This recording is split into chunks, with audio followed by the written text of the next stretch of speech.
we're seeing a lot of exciting action on the field during this year's baseball playoffs. So far, the games are a hit with viewers, too. The Yankees' ALCS win over the Angels last night earned an 11.4 rating, beating the Giants' Sunday night NFL game. So how are the ratings shaping up for the World Series? Joining us now for some insight, Bloomberg sports reporter Mike Buteau. Hey, Mike, how's it going? Good, Lori. So far, baseball playoff TV ratings are up a lot from last year. Can you qualify that? Right. Well, we talked about this a couple times leading up to this. The Yankees, whether people like it or not, they drive the rating ship, and we've seen it so far out through the playoffs. One of the other big factors in this has been so many close games throughout the playoffs. 12 of the 25 games have been decided by one run. Now, that ties a record that they've had 3 other times. So you get a lot of close games. You get those games involving the Yankees, and you get the ratings that you have.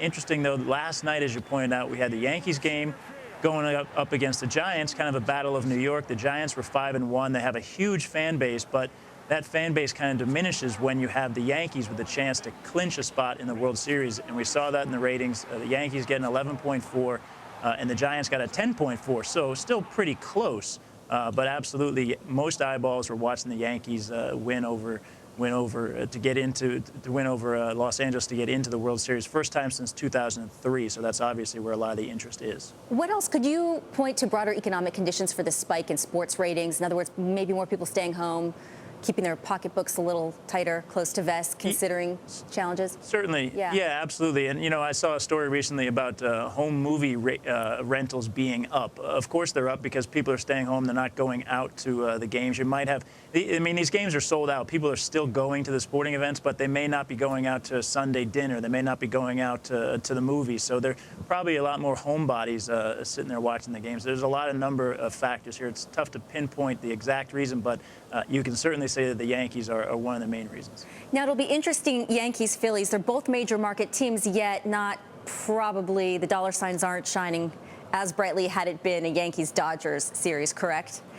Right, absolutely. The thing with the Dodgers, you get another story built in. Joe Torre, manager of the Dodgers, used to be manager of the Yankees for many, many years, so that would be hyped a lot. That would draw a lot of the attention. You'd have perhaps the non-diehard baseball fans who are looking for a good story and maybe like a guy like Joe Torre tuning into it. You'd get the West Coast versus the East Coast. The Phillies and Philadelphia is a great market, but may not be the national sort of appeal that you have for the Yankees or maybe even the Dodgers. Those two go back many, many years. Still, though, Philadelphia sports fans are diehards, and there are many across the country that will be tuning into this and cheering for the Phillies. You also have this one factor that's kind of an X factor. A lot of people cheer for any team that's playing against the Yankees. So you get people watching the Phillies just to see them beat the Yankees. Yours truly, Mike? I'm sorry? Will you be as well? Are you in that camp? Anyone who beats the Yankees is a friend or you're a fan of? I am a non-biased reporter in this situation here, so I'm just going to tune into the games to watch them. I might watch a New York Rangers game instead. Good answer. Mark McGwire being led back to the St. Louis Cardinals, or he's going to be their batting coach. I mean, what does this mean for the team, and how did that come about? Is this going to be ultimately a good thing for baseball or a bad thing? Well, it remains to be seen, but I know he didn't show up for his press conference with Tony La Russa announcing him as the new batting coach. This is a team that had only 6 runs in their first round loss to the Dodgers, so clearly they need some hitting help. Mark McGwire, though, is a bit of a public relations risk. He's kind of been in hiding since some steroid allegations. He's obviously denied those allegations, but has kind of hung over his head for many years, and we haven't seen him.